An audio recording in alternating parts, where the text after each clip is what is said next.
J'entends les chaînes tomber. Je vois les chaînes tomber. Tu veux les voir tomber? Tu veux les voir tomber? Alors il faut que tu sois un témoin. Il faut que tu annonces la parole de Dieu là où tu es dans le monde. Et les chaînes, tu verras qu'elles vont tomber.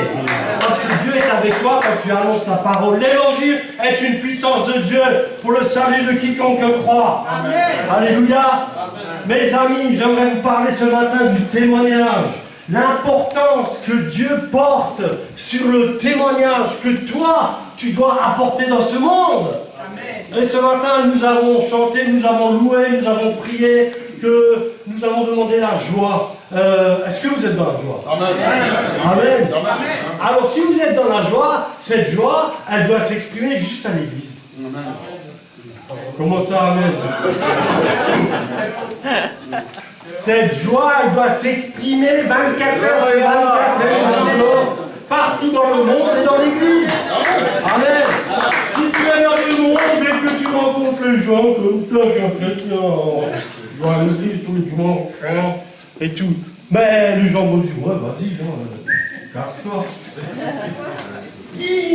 Tu dois resplendir de la vie de Jésus, de la joie de Jésus. Et quand tu racontes ce que Jésus, ce que Dieu a fait pour toi, tu dois le faire dans la joie.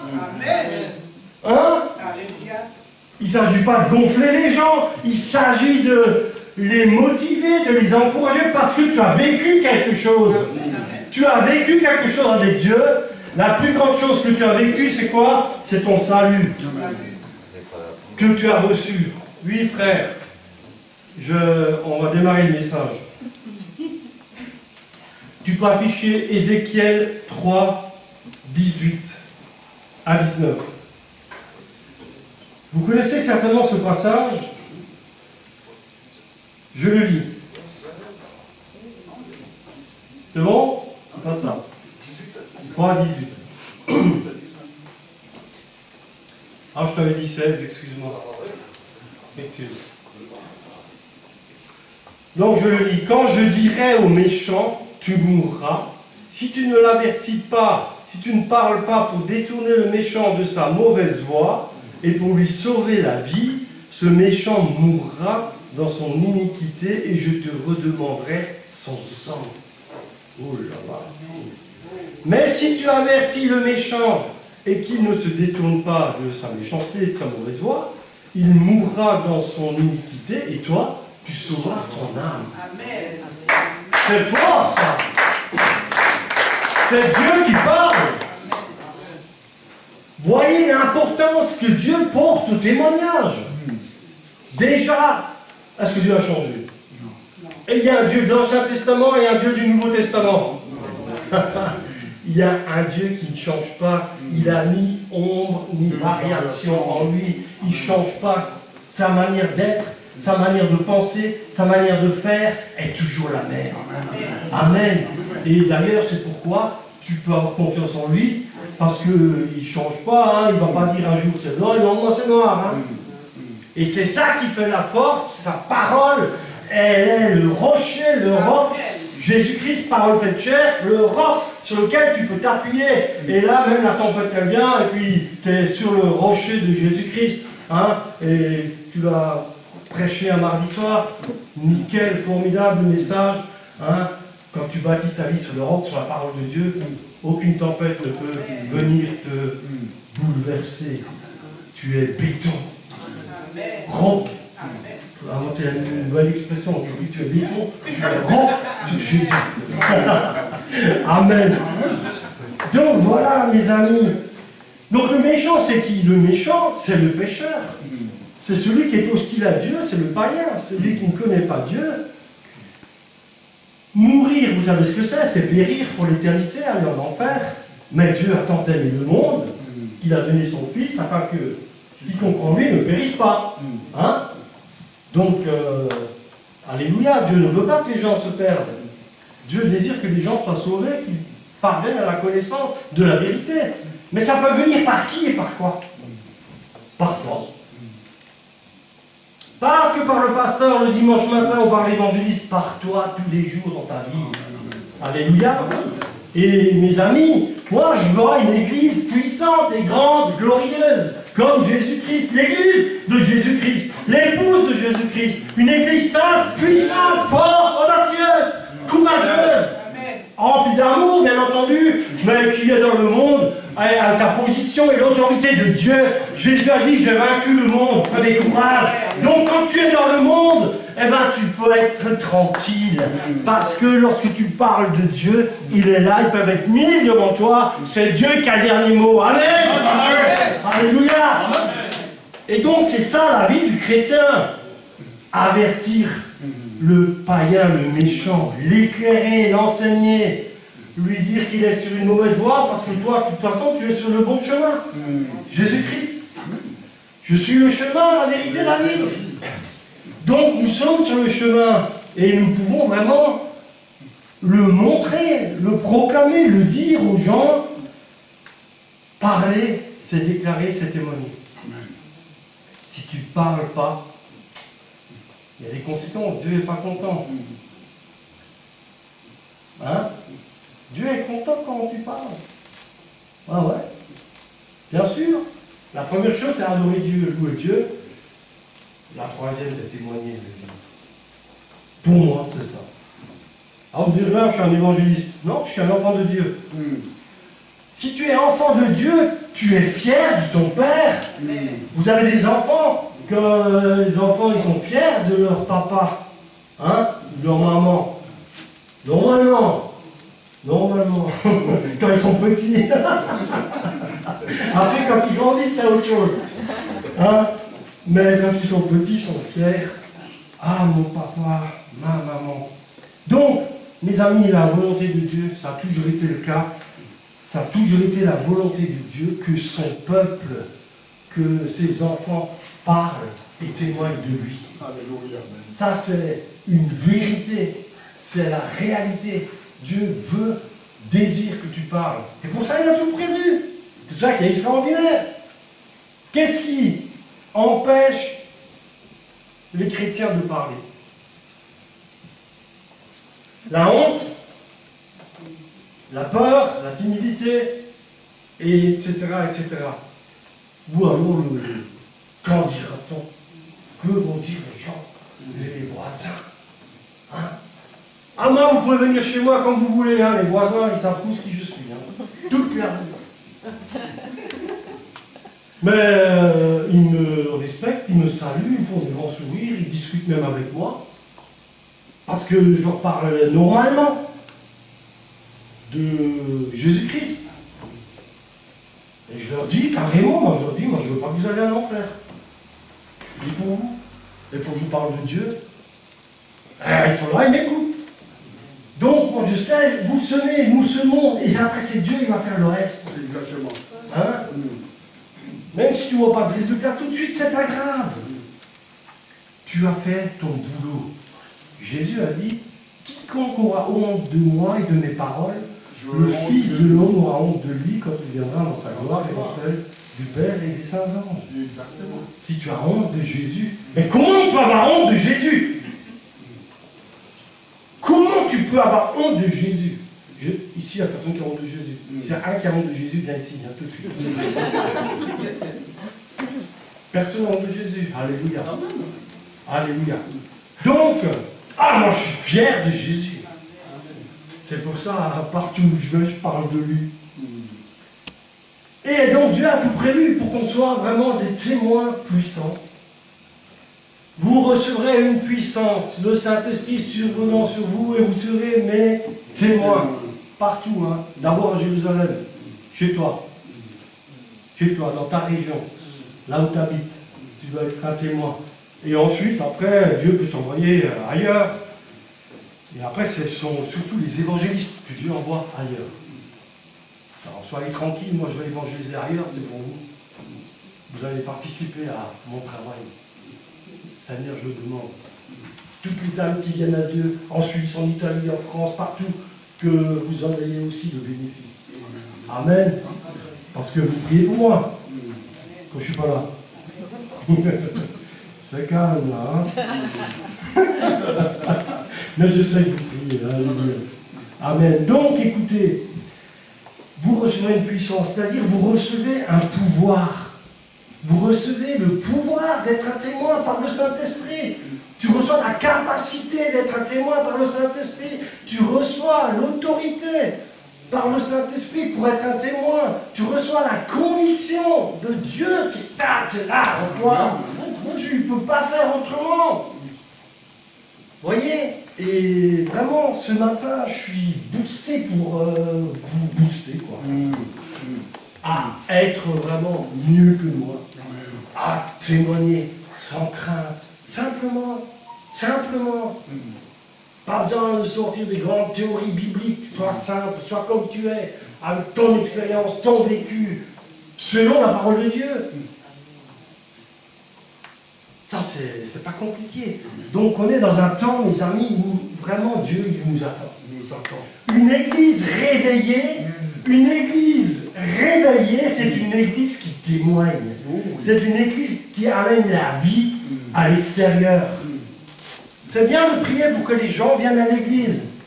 C'est bien, et Dieu en envoie. Mais ce que Dieu veut, c'est que toi, tu prêches dans le monde, tu parles dans le monde, tu témoignes dans le monde. Ça, c'est la volonté de Dieu. Vous savez, j'étais en Italie il y a pratiquement 3 semaines.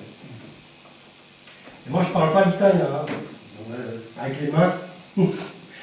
Et j'étais du côté de Rome, avec Joséphine. Et j'ai dû récupérer ma fille à l'aéroport de Rome. Elle nous a rejoint en avion. Je suis allé à l'aéroport de Rome. Et j'étais là dans l'aéroport, aux arrivées, hein, qui connaît l'aéroport de Rome, c'est déjà un gros truc. Hein. J'ai dû faire 3 fois le tour pour trouver une place pour me garer.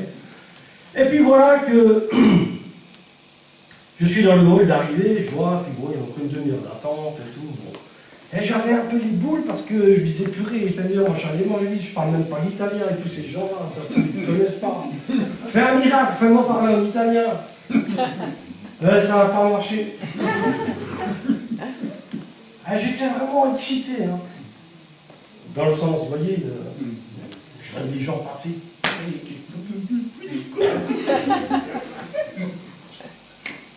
Et bon, je vais m'asseoir à une place, là, dans le hall. Vous savez, il y a des petits fauteuils comme ça, là, je m'assieds. Et 2 places plus loin, j'entends quoi? Des Français. Qui parlaient français, en plus, à haute voix, j'entendais tout ce qu'ils disaient. Des gens déjà d'un certain âge. Alors, je me dis, mais Seigneur, je suis à Rome, à l'aéroport. Eux, ils sont à Rome, à l'aéroport, ils sont français, je suis français. Si ça se trouve, ils n'ont même jamais entendu parler de toi. Je vais me lever et je vais leur parler. Et je me lève, et il y avait le monsieur et sa femme. Et je vais devant le monsieur. Je dis, monsieur, excusez-moi, mais je suis serviteur de Dieu. Dieu me dit de vous parler. Et le gars, tout de suite, oh, vous savez, moi, les trucs comme ça, tout ça, ça ne m'intéresse pas. Alors je fais quoi? Je dis, bon, tant pis. Alors vous me connaissez mal. Je dis, mais justement, monsieur, c'est pour ça que je dois vous parler. Et j'ai commencé à lui parler. Bon, il disait plus rien, il écoutait. Et à un moment, il me dit, mais vous savez, mais de toute façon, regardez tout ce qui se passe dans le monde, les guerres et tout ça. Je dis, oui, mais oui. Je dis, mais qui c'est qui jette les bombes? C'est Dieu? Ou c'est nous? Nous, les hommes. Oui, voilà pourquoi il y a des problèmes, messieurs. Parce que les hommes, souvent, ils sont comme vous, ils ne veulent pas croire. Exactement. Et je vais coacher là. Vous voyez? Et sa femme à côté, elle a pris sur la cuisse, là, elle lui disait, laisse-le parler, quoi. Oui. Et alors, bon, après je suis parti, hein, vraiment, je sais plus ce que je dis, mais bon, je l'ai évangélisé, je dis comment était Jésus-Christ, et qu'il n'était pas religieux, etc. Bref. Et alors il m'écoutait, il s'ouvrait de plus en plus, et après il me disait oui. À tout ce que je disais, il disait oui. Hein, c'est comme quand je vois un truc, là, c'est la méthode du oui, tu sais, quand tu es commercial. Jusqu'au chèque, oui, je signe. Mais avec Dieu, c'est pas comme ça. Donc j'ai quand même dit, j'ai expliqué, j'ai vu, oui, à un moment donné, il me dit, vous pouvez prier pour mon fils. Ah ouais. Je dis, votre fils, il est où? Il est en France. Je dis, mais qu'est-ce qu'il a? Ah, il a plein de problèmes et tout ça, il a la poisse et tout ça.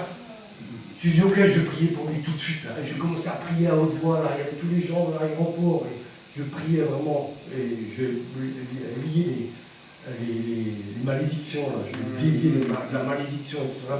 Et puis j'ai expliqué ce qu'il faut faire, et bref. Et je lui dis, mais monsieur, vous êtes d'où en France? Il me dit Toulon. Toulon? Ah ouais, ah ben, il y a l'église évangélique à Toulon que je connais, hein, j'avais assez souvent. Je suis Christian Fondacci. Vous connaissez? Il me dit oui, oui, c'est moi qui ai installé la sono là-bas. Je dis quoi? Vous avez installé la sono chez Christian Fondacci et moi je suis ici à Rome avec vous pour vous parler de Dieu? Non mais attendez monsieur, là il y a un signe. Oui, je dis, vous a parlé comme je vous parle, Christian Fondacci? Il dit non, parce qu'il n'était pas là ce jour-là. Je dis, bah, c'est moi qui vais vous parler. Alors écoutez, vous attendez quelqu'un, vous attendez qui? Oui, on attend notre meilleure amie. Hein, et elle décolle de Densheim, du côté de Strasbourg. Et ma fille, elle décollait d'Ensheim. Je dis, ah bon? Mais moi j'attends ma fille et elle décolle d'Ensheim. On les attend ensemble. Je leur dis, écoutez, si ma fille et votre amie, elles sortent ensemble, qu'elles discutent là, qu'elles sont devenues des copines ou qu'elles ont fait connaissance, c'est là, vous n'avez plus d'excuses, hein, Dieu vous cherche. Amen. Ouais. Et on attend. Et je vois, il fait, ah là, madame, et à côté, il y avait ma fille. Elles parlaient toutes les deux. Et elles viennent. Et ma fille dit, ah papa, je fais la rencontre de cette dame, on a discuté et tout ça.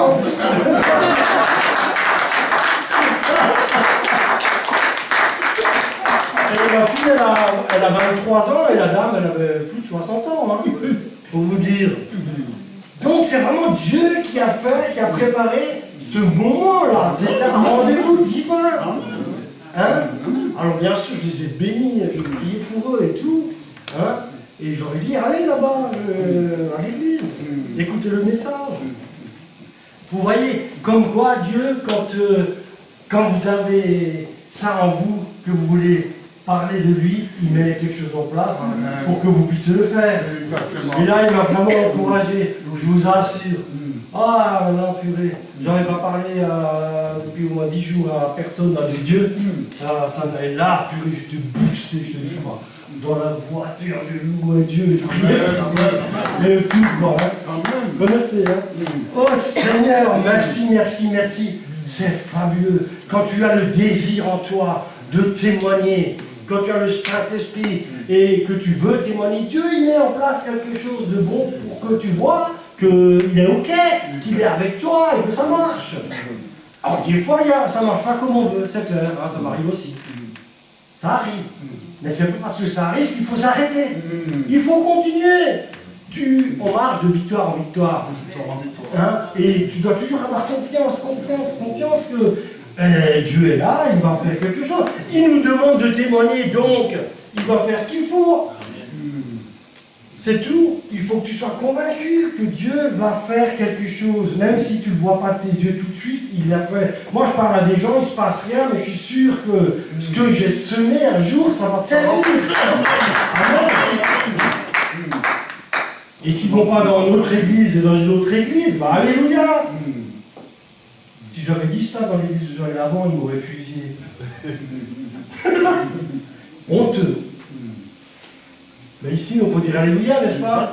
Nous, on est content quand quelqu'un il est sauvé. S'il vient ici, on est content. Mais s'il va ailleurs, on est aussi content. C'est une bonne église de Dieu. Amen. Alléluia. On n'est pas des jaloux.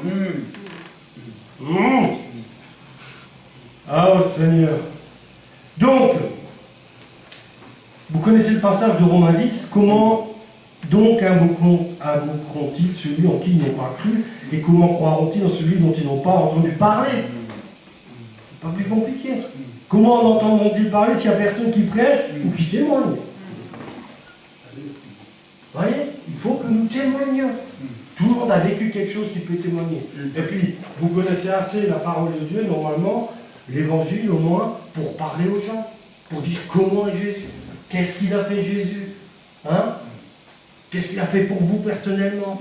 Puis, de toute façon, le Saint-Esprit, quand vous parlez à quelqu'un, il vous conduit. Hein? Tu n'as pas besoin de réfléchir, ça, tu ouvres ta bouche, et Dieu il la remplit. Ouvre ta bouche et je la remplis. Je la remplirai. Amen. Mais si tu n'ouvres pas ta bouche, passe rien, ouvre ta bouche, aie confiance. Dieu il va faire, le gars va poser les questions qu'il faut, que tu sois à répondre, etc. Enfin, vous voyez, pour moi c'est simple. Dans Apocalypse 12, ils l'ont vaincu à cause du sang d'agneau et à cause de la parole de leur témoignage. Ils n'ont même pas aimé leur vie jusqu'à craindre la mort. Quand tu parles de Jésus, Satan il est vaincu. Il est bloqué. On a chanté tout à l'heure, hein, merci pour le chant, hein. Ça m'a boosté. Hein. Ce chant-là, la puissance du nom de Jésus. Alléluia. Ça c'est du réel parce que ça fonctionne, ça marche. Le nom de Jésus, le nom qui est au-dessus de tous les noms, le nom le plus puissant de l'univers. Hein. Là, tout le monde doit se plier dans ce nom et tout genou fléchira et pliera devant le nom de Jésus-Christ. Et on dira qu'il est Seigneur. Alléluia. Jésus-Christ. Alors, vous voyez, donc, vous savez que j'ai écrit un livre. J'en ai emmené là ce matin. J'ai écrit un livre et je vous dis que c'est pour le témoignage. Vendredi, là, ce vendredi, j'ai été voir quelqu'un qui a lu le livre, qui m'a demandé d'aller le voir. Vendredi matin, chez lui, il s'est converti. Amen. Il a donné sa vie à Jésus. Amen, gloire à Dieu. Le problème, c'est qu'il est atteint d'un cancer généralisé que je n'ai pas reconnu, parce que c'est un copain d'enfance de l'internat, et il est incroyable. Et en train de mourir. J'ai dit, Dieu m'envoie chez toi parce que avant que tu partes, il faut que tu entendes la vérité. Amen. J'ai dit, je peux aussi prier pour que Dieu te guérisse. Mais le plus important, c'est que tu sois sauvé. Amen. Et ce matin, il m'a écrit, Seigneur, il m'a dit, je vais me suicider. Parce qu'il souffre trop. Alors voilà, Seigneur. Il a accepté le Seigneur. Je pense que Dieu est miséricordieux. Il a reconnu qu'il était pécheur. Mais qui m'a écrit ça ce matin. Je me suicidais. Je lui ai écrit que non, qu'il s'accroche encore, qu'il ait confiance, que Dieu peut encore intervenir et faire quelque chose, en tout cas, qu'il peut avoir la paix. Mais voilà, excusez-moi. Et le même jour, le vendredi, j'étais le soir avec Joséphine. J'étais invité par un collègue de travail qui a travaillé avec moi comme maître comptable il y a 50 ans à Mulhouse, qui a lu le livre et qui a voulu me rencontrer. On a été là-bas et on a prié dans cette maison, on a prié, la femme elle s'est convertie. Lui, il n'a pas encore fait, mais ça va se faire. C'est pour vous dire que ce livre, moi je l'ai écrit dans ce but, dans ce sens. Ce n'est pas un livre religieux, c'est un livre de ma vie, avec la rencontre fulgurante avec Jésus et tout ce que Jésus a fait avec moi après, dans l'évangélisation surtout. Donc c'est un livre qui touche les gens et qui les interpelle, qui leur fait se poser des questions, qui font que ils veulent en savoir plus. Hein? Donc si vous le voulez, ce livre, moi je dois les acheter, je dois les payer. Alors je vous le vends 10 euros. C'est pas énorme, hein. Mais c'est un livre, si vous le prenez, vous avez des amis ou des gens dans la famille, vous leur donnez tout simplement, ou vous leur prêtez, vous le lisez d'abord. Et vous leur prêtez ou vous leur donnez, et vous allez voir que ça va produire quelque chose. Amen. Parce que c'est un livre qui est écrit vraiment avec mon cœur, simplement, ceux qui l'ont lu ici, hein, c'est quelque chose de simple, de vrai, mais il y a une impact. Hein? Il y a une impact. C'est pas religieux du tout. D'ailleurs, est-ce que j'ai l'air religieux? Personne ici. Amen. Amen. Donc écoutez, ce matin, je voudrais vraiment que vous preniez la décision de témoigner. Je ne dis pas que vous ne témoignez pas, mais prenez la décision de le faire, et de le faire, quand vous pouvez le faire, dès que vous avez une occasion, vous êtes avec quelqu'un. Et puis dans votre famille, bon, vous avez déjà certainement commencé, donnez-leur le livre. Ça peut changer. Là-dedans. Voyez? C'est sûr, les gens, dès que vous parlez de Dieu, tout de suite c'est religion. C'est ça. Hein? Alors, le livre, je l'ai fait pour ça, dans cet esprit-là, en me disant, tiens, je vais d'abord parler de ce qui j'étais, tout ce que j'ai fait, tous les conneries, machin, tout, le pire du pire, et la vie que j'ai vécue, et après, comme ma vie a changé grâce à Dieu. Et après, il y a la joie dans le livre, on voit là. Ça donne envie aux gens. En tout cas, les deux que j'ai vus là, ils ont donné leur vie à Jésus-Christ. Et c'est pas fini. J'en ai un autre de Strasbourg aussi qui m'attend, qui veut encore parler, parce qu'il a lu le livre. Donc, vous avez vraiment la grâce d'avoir ici l'évangéliste Jean-François Waltrowski qui a écrit un livre pour l'évangélisation. Alors, profitez-en. Profitez-en. Hein? Donc, Joséphine, elle sera là-bas et puis elle va le proposer à la fin du culte. Hein? Voilà. Donc, moi, j'ai rien à gagner dessus. Hein. Je gagne rien. Je vous le dis tout de suite. Hein. Donc, mais ça me permet de vous aider à partager, à témoigner. Cette église, elle doit exploser en nombre dans les temps qui viennent. Elle doit grandir. Et c'est à travers nous que Dieu veut faire grandir l'église. Dieu il pourrait faire, dans les temps du réveil, Dieu faisait que les gens courent à l'église. Mais il a toujours dit, allez dans le monde et prêcher la bonne nouvelle. Donc, nous sommes des témoins. Nous sommes des témoins, il ne faut jamais l'oublier. Et quand tu es quelque part, tu témoignes. Et Dieu va t'utiliser. Donc quand vous témoignez, et que Dieu vous utilise, vous vous en rendez compte, ça vous encourage. Ça vous donne la pêche. Hein? Il y en a que je ne vois pas ce matin-là. Bon, c'est marrant parce que ceux qui ne sont pas là, c'est les personnes qui ont l'habitude de témoigner. Donc, si vous êtes là, ce n'est pas que vous ne témoignez pas, mais je vais vous encourager à y aller sans crainte. Amen. Moi, je le fais. Amen. Exactement comme vous. Amen. Une témoin, c'est là. Amen. Ben voilà. Voilà. Alors, il faut s'encourager les uns les autres. Hein? Il faut s'encourager. Laurent aussi le sait. Prier les uns pour les autres. Et Audrey, ils sont témoins aussi. Amen, amen. Partout où je passe. Amen. Gloire à Dieu. Amen. Hein? Gloire à Dieu. Donc voilà, frères et sœurs, moi je suis un évangéliste, mais c'est pas moi qui vais remplir l'église.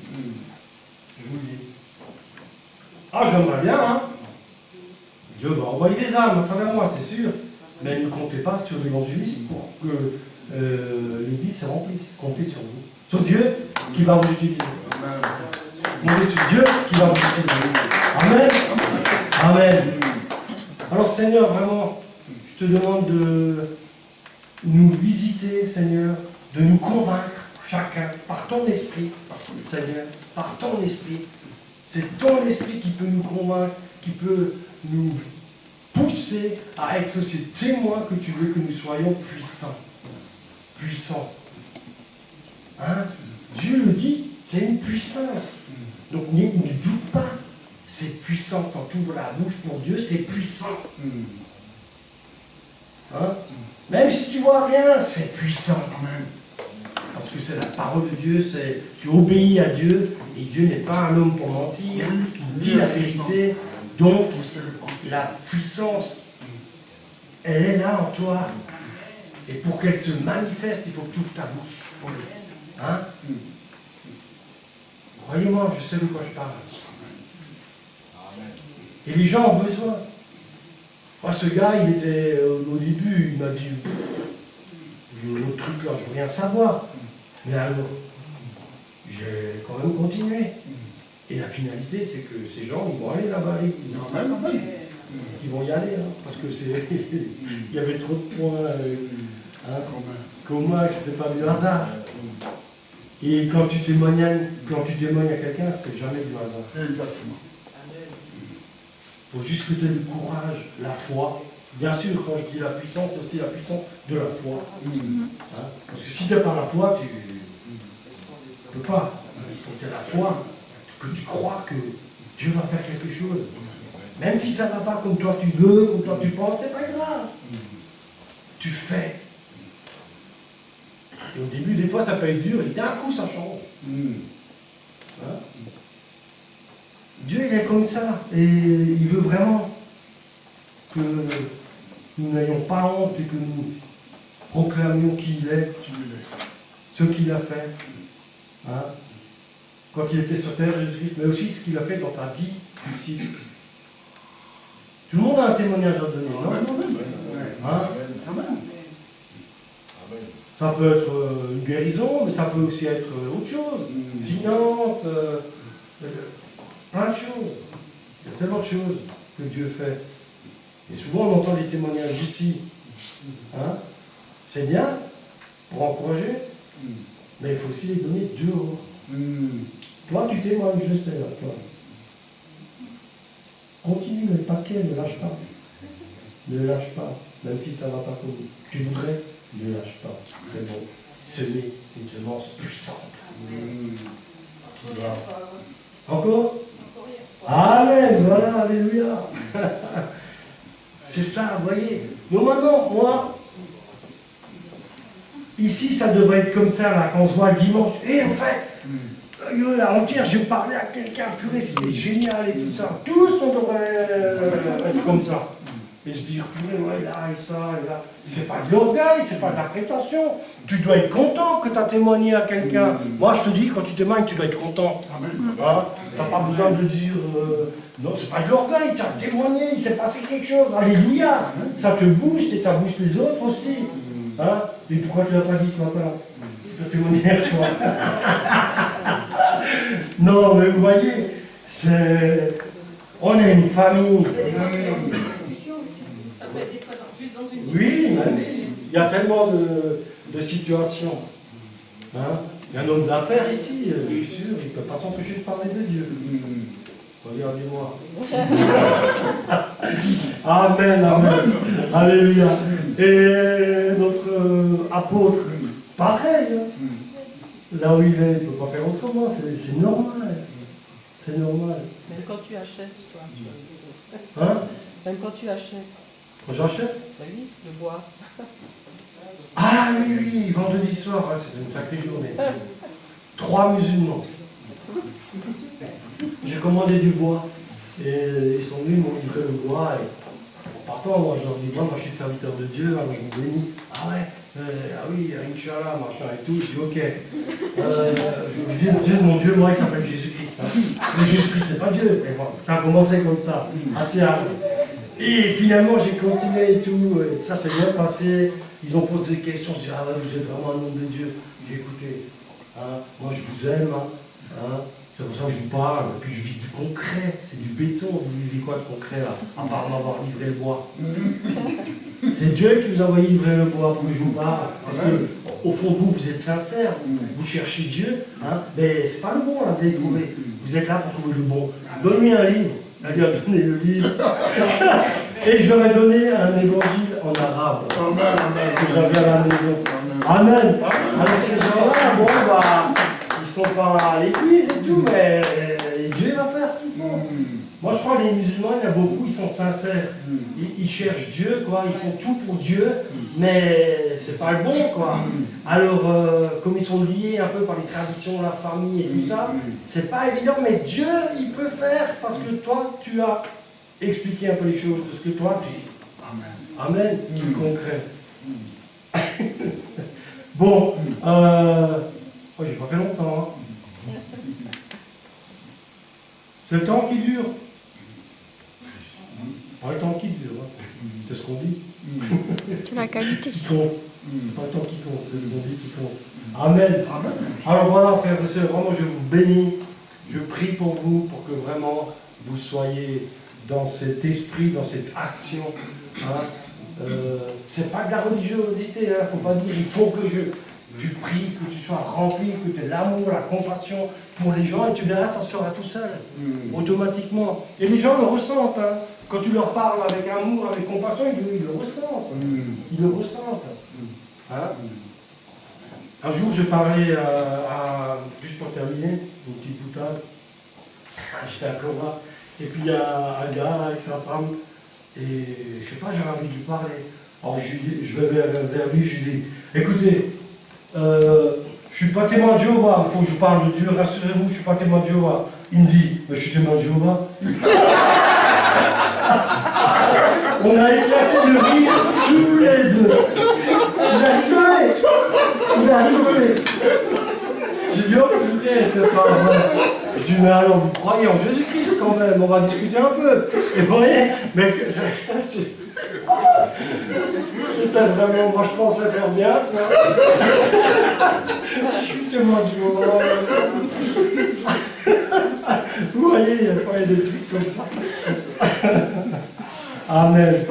Alors, soyez bénis, frères et sœurs, et que beaucoup d'âmes viennent ici, grâce à votre témoignage.